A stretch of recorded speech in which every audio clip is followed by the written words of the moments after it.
pang-anim panahon ng kaalaman sa iba't ibang kultura. Sa panahon ngayon, bilang makipag-ugnayan sa iba't ibang tao sa pamamagitan ng internet at social media. Ang taong may malawak na pagkatawa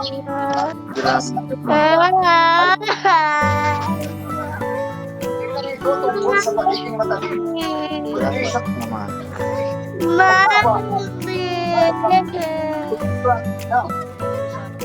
ang isang taong may malalim na pagkunawa sa mundo ay natural at nahangaan hindi lang dahil sa tarik ng anak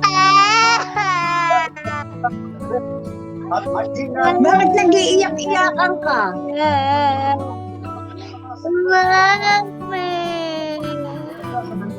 Wala at tradisyon.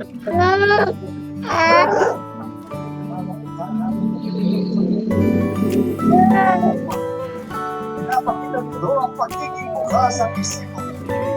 Ang taong may tatawag na maghusga. Alam mo may at hindi lang ang sa kanya ang tama. Mas madali rin siyang nakaka-adjust sa iba't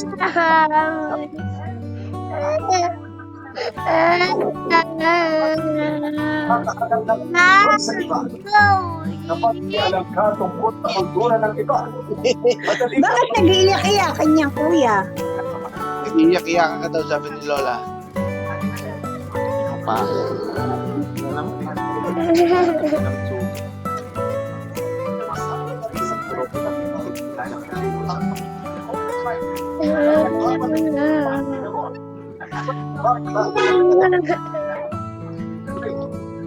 Pinapakita nito ang kakayahang makinig. Ayan, oh. Natawa naman.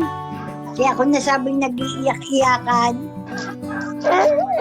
Massage to, massage. Saan yung pang massage natin ng ulo, yung pang ganito? Saan mo nilagay? Too much to.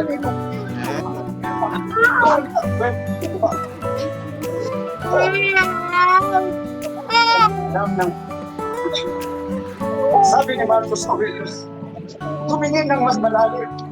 Huwag sayaan lang ng pagpapas. Kailangan natin siya.